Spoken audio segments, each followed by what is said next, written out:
Señor le bendiga, soy la estudiante Jenny Reinaga de la carrera de Liderazgo Pastoral, 8º semestre, y quiero presentarle ahora el Word Paper número 10, denominado El Ministro, Padre, Esposo y Amigo. Es necesario entender que el ministro, el siervo del Señor, dice la palabra en 1 Timoteo 3, versículo 3 al 7, es necesario que el obispo sea irreprensible, marido de una sola mujer, sobrio, prudente, decoroso, hospedador, apto para enseñar, no dado al vino, no pendenciero, no codicioso de ganancias deshonestas, sino amable, apacible, no avaro, que gobierne bien su casa, que tenga a sus hijos en sujeción con toda honestidad, pues el que no sabe gobernar su propia casa, ¿cómo cuidará de la iglesia de Dios? No un neófito, no sea que envaneciéndose caiga en la condenación del diablo. También es necesario que tenga buen testimonio de los de afuera para que no caiga en descrédito y lazo del diablo, ¿no?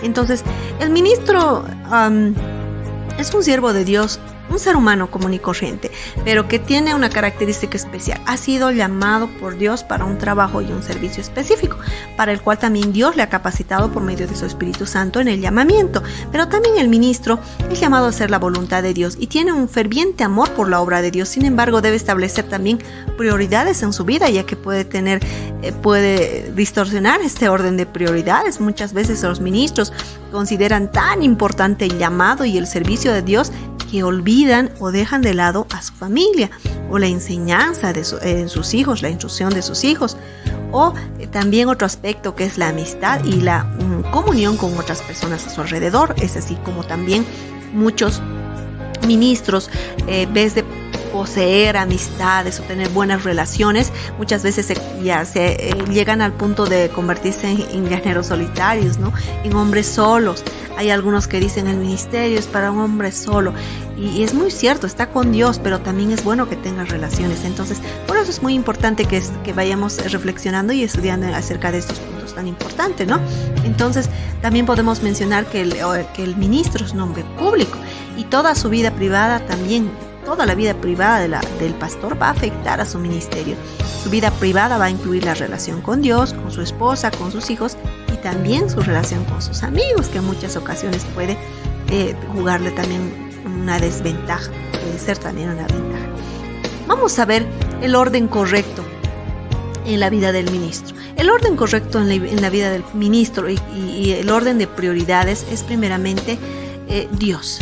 Dios debe ser primero en la vida de todo creyente, de todo ministro, de todo líder. En segundo lugar está la familia. La familia es, en segundo lugar, el área donde debe enfocar, donde debe invertir mucho más tiempo. Y en tercer lugar está el ministerio. Muchos ministros han estado viviendo en ese orden de prioridades, pero no adecuadamente, ¿no? Pretendemos a veces decir, no, es la familia una prioridad, pero más invertimos tiempo en el trabajo, en lo que es el ministerio, y dejamos de lado la enseñanza o la instrucción de los hijos, ¿no? Por eso es muy importante este primer paso que voy a mencionar en este Word Paper, que es que el ministro sea un buen esposo. Para el ministro puede ser muy difícil, ¿no? Porque requiere tiempo la obra del Señor. Requiere mucha entrega, mucho de satisfacer las necesidades de la congregación. Le ocupa muchas veces el tiempo que debería invertir en su familia. Pero es muy importante que él no desplace a su esposa, no desplace la atención de sus hijos por la congregación. Muchas esposas o muchas familias han sentido ese celo por la obra del Señor, porque el ministro está siempre dispuesto para las demás personas, pero no tiene tiempo para poder compartir con su familia, para poder tener un tiempo de comunión o para tener un descanso con ellos, ¿no? Entonces, el pastor para ello debe obedecer estos 10 mandamientos que le voy a mencionar, que son una muy buena ilustración para que el ministro pueda tener ese orden de prioridades en su vida. Primero, tener un día libre y pasarlo con su cónyuge. Esto es muy importante, compartir solamente con la esposa, porque si el ministro no pasa un buen tiempo con la esposa, pueden venir problemas, ¿no? Que puedan separar a la pareja, y eso va a ser algo que va a afectar al ministerio del ministro, ¿no? Entonces, debe conservar un buen matrimonio. Segundo, tiene que tener tiempos para cenar juntos, ¿no? Una comida sencilla, pero siempre con el fin de compartir, de que hagan recuerdos, de que reserven asuntos u ocasiones para poder tener una conversación. Tercero, el ministro, tanto como su esposa, deben acostarse al mismo tiempo. ¿Por qué? Porque el momento para poder descansar, tener esa comunión en el hogar, en la habitación, es muy importante porque es un momento de intimidad para ellos. Cuarto, disfrutar del sexo como Dios lo ha designado también en la vida del esposo, del ministro. Dios ha creado el sexo de una manera santa para que tenga su disfrute en el matrimonio. Entonces, Él desea que disfrutemos de esos lazos en el santo matrimonio, y esto debe abarcar también ese aspecto tan importante, ¿no? Disfrutar de ello. Quinto, no guardar rencores. No, el ministro no debe permitir que las heridas pasadas le roben el gozo de hoy, porque todos hemos sido heridos en algún momento, ¿no? Pero aún así tenemos que tener esperanza, y sobre todo en el área del matrimonio debe haber mucho la capacidad de perdonar. Es un área que se debe cultivar demasiado. Sexto, hagan viajes juntos, ¿no? En la pareja, cuando comparten las mismas experiencias, se unen mucho más, ¿no? Y esto fortalece los lazos matrimoniales, porque están ocasionando experiencias, ¿no?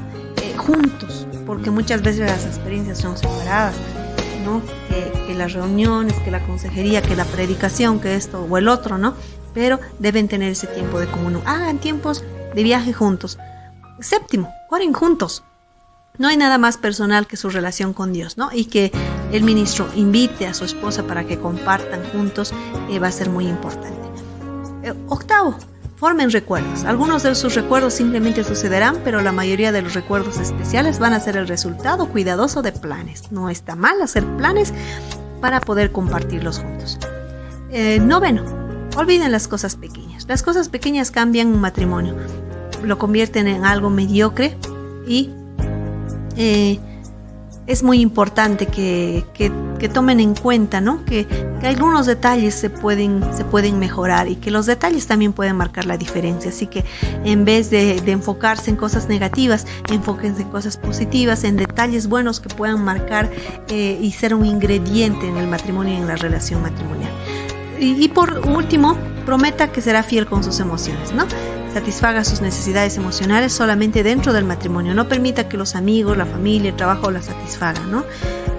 Las emociones deben estar en la pareja, en el esposo, en la esposa, y ese es un aspecto que debe conservar. Vamos a un segundo punto, que es el ministro como padre. El ministro como padre debe ser un siervo que dedique tiempo a la enseñanza. La enseñanza en el hogar es demasiado importante. En la Biblia vemos muchos ejemplos de padres que han sido grandes líderes, pero que lastimosamente sus hijos no han tenido un buen fin. Ese es el caso, por ejemplo, de Elí, el caso de Samuel, el caso de David, grandes personajes. Ahora, ¿qué aspectos van a ayudar a que el padre, como el ministro como padre, puede enseñar a sus hijos? Primero, hay 3 aspectos que debe enseñar y los cuales debe enfocarse e invertir mucho tiempo el ministro.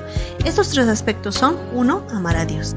El padre debe enseñar a sus hijos primeramente a amar a Dios. Segundo, el padre debe enseñar a sus hijos a obedecer a Dios. Y tercero, el padre como ministro debe ayudarles a sus hijos, instruirlos en confiar en Dios. La mejor forma de instruir a nuestros hijos también es con el ejemplo. Así que si ellos ven en el padre eso, el amor, la obediencia, el confiar, entonces van a darle un buen ejemplo. Más la instrucción que ellos les van a dar, porque dice la palabra en Proverbios 22:6, instruye al niño en su camino, y aun cuando fuere viejo no se apartará de él.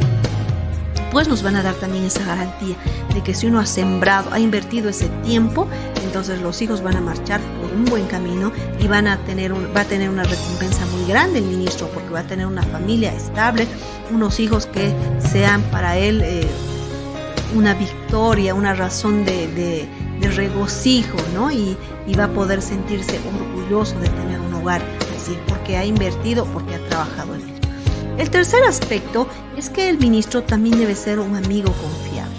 El ministerio tiene un precio muy grande, ¿no? Y puede muchas veces uno alejarse de las amistades, o puede llegar al otro extremo, ¿no? De convertir a toda la congregación en amigos. Pero un consejo muy importante es que el ministro debe poner algunos límites y orden, ¿no? Entonces, en principal prioridad, el ministro siempre debe aconsejar como pastor, no como amigo, como pastor, porque siempre debe tomar en cuenta su labor de ministro. pero también algo que le va a ayudar a satisfacer ese área de la amistad va a ser tener comunión con otros ministros, hallar una amistad, así como la de David y Jonathan, ¿no? En la cual ellos estaban teniendo una muy buena relación para poder ser amigos, ¿no? Entonces, estos aspectos son muy importantes en la vida del ministro. Espero que te haya servido este word paper que le hemos denominado el ministro, esposo, padre y amigo. Que Dios te bendiga.